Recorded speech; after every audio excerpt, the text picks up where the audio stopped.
Hello అండి, అందరూ బాగున్నారు కదా. ఈరోజు మీ ముందుకి నేను ఉసిరికాయ పులిహోరతో వచ్చాను. ఉసిరికాయ సీజన్ కదా, and that to it's the best alternative for చింతపండు పులిహోర. సో ముందుగా 1.5 గ్లాసెస్ బియ్యం తీసుకుని దాన్ని కడిగి బాగా దాంట్లోని కావాల్సినంత వాటర్ వేసుకున్న 1:2 రేషియోలో దాన్ని ఉడికించుకుందాం.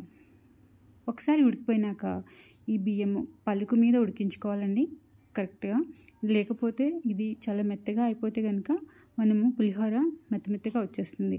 సో పులిహోర చేసుకునేటప్పుడు మనం దీంట్లో ఉప్పు కూడా వేసుకోవచ్చు. బియ్యం ఉడికించుకునేటప్పుడే ఉడికిపోయాయి కాబట్టి తీసి పక్కన పెట్టుకుంటున్నాం. ఇంకొక ప్యాన్లో ఆవాలు, ధనియాలు, కొంచెం నువ్వులు, ఈ రెండు వేగాక నువ్వులు లాస్ట్లో వేస్తున్నా, ఎందుకంటే నువ్వులు చాలా చిటపటమంటాయి కాబట్టి. నువ్వులు వేగిపోయినాక దీన్ని తీసి మనం పక్కన పెట్టుకుందాం. దోరగా వేయించి దీన్ని పౌడర్లా చేసుకుందాం. ఇంకో ప్యాన్లో ఆయిల్ తీసుకుని ఆవాలు, శనగపప్పు, మినప్పప్పు, కొన్ని వేరుశనగ పలుకులు వేసి బాగా వేయించుకుందాం. ఇవి కొంచెం వేగినాక దాంట్లో ఎండుమిరపకాయలు ఒక 4 నుంచి 5 కట్ చేసి వేసుకుందాం.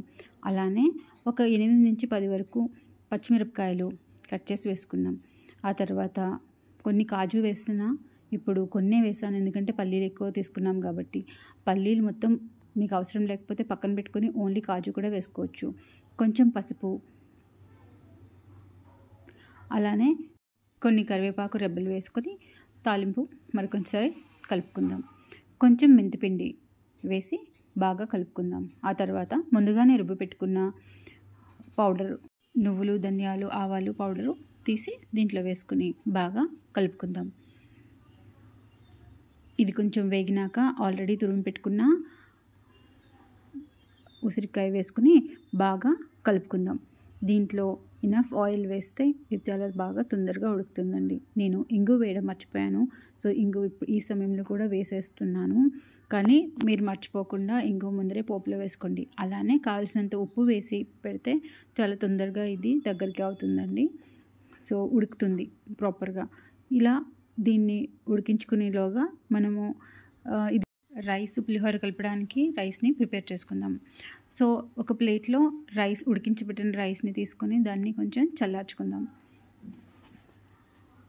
చాలా రోజులుగా పెద్దవాళ్ళు పాటిస్తున్న ఒక చిట్కా నేను కూడా నేర్చుకున్నా, నేను ట్రై చేశాను, చాలా బాగా అనిపించిందండి.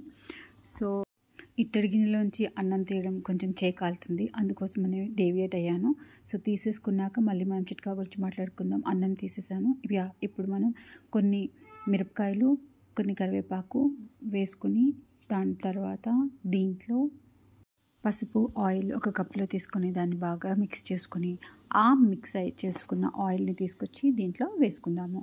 దీనివల్ల అన్నం చెతకకుండా కలిపినప్పుడు అది అట్లానే ఉంటుందని టిప్ అనమాట. సో ఈ టిప్ నాకు వర్క్ అయింది, మీరు కూడా ట్రై చేయండి. మీరు ఇట్లాంటి చిట్కాలు ఇంకేమైనా సరే పాటిస్తే కనుక ప్లీజ్ డూ మాతో షేర్ చేసుకుంటే మా అందరికీ పనికొస్తాయి.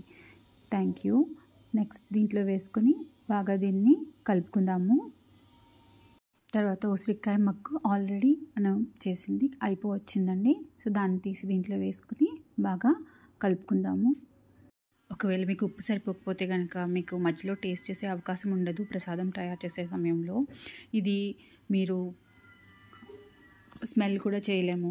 అందుకు ఒక అంచనా ప్రకారంగా ఇన్ని గ్లాసులకి ఇంత క్వాంటిటీ అవుతుంది, అందుకు ఇంత ఉప్పు పడుతుంది, ఇన్ని స్పూన్లు ఉప్పు పడుతుంది అని మీకు ఒక అంచనా మీద మీరు వేసుకోవాల్సి వస్తుంది. లేదు మామూలు టైంలో అయితే మీరు టేస్ట్ చేసుకోవచ్చు. నెక్స్ట్ ఇది పండగ సమయంలో మనం దీన్ని తయారు చేసుకుంటే మనకు చాలా టైం సేవ్ అవుతుంది. ఎందుకంటే చింతపండు పులిహోర మగ్గు తీసి దాన్ని ఇచ్చేసి చాలా టైం పట్టేస్తుంది కదా. దాని బదులుగా ముందుగానే మనం ఈ ఉసిరికాయలు తరిగి పెట్టుకున్నామంటే చాలా ఈజీగా అయిపోతుంది అని నా ఉద్దేశం. మీరు ఎట్లాంటి చిట్కాలు పాటిస్తారో, సమయాన్ని ఎలాగ మీరు సేవ్ చేసుకుంటారో అన్నది నాకు కామెంట్ చేసి చెప్పండి. దీన్ని బాగా కలుపుకున్నాను. అంతేనండి, ఉసిరికాయ పులిహోర రెడీ. మీరు దేవుడి ప్రసాదం గిన్నెలో తీసేసుకుంటే ప్రసాదంగా పెట్టేసుకోవచ్చు. ఇంకా దేవుడికి చాలా హ్యాపీగా హెల్దీగా ప్రసాదం పెడుతూ మీరు కూడా దీన్ని తీసుకునేటప్పుడు చాలా రిఫ్రెషింగ్గా ఉంటుంది. And it will also help you with a lot of C vitamin, and also seasonal కాబట్టి ఈ సీజన్లో దేవుడు మనకు తినడానికి ఇచ్చాడు కాబట్టి అతనికి పెడుతూ మనం మరి కొంచెం తింటాం. సో శ్రావణ మాసంలో లేకపోతే ఏమైనా పూజలు వచ్చినప్పుడు ఇట్లా తయారు చేసుకుంటే హెల్త్కి హెల్త్, టైంకి సేవ్ అండ్ మనము ఆ సీజన్లో అది కూడా ట్రై చేసినట్టుగా కూడా ఉంటుంది. ఈ రెసిపీని మీరు మీ ఫ్యామిలీతో ట్రై చేసి చూడండి. నచ్చితే కనుక రిలేటివ్స్కి, ఫ్రెండ్స్కి షేర్ చేయండి. అండ్ ఏమండి తందాక వస్తే కానీ తగువేలేదంటారు కదా, అంతే. ఇప్పుడు నాకు అర్థమైందండి.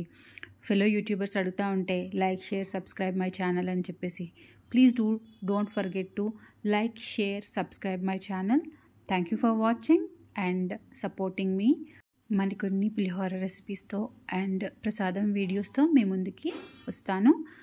Thank you for watching once again. Don't forget to subscribe and have a good day.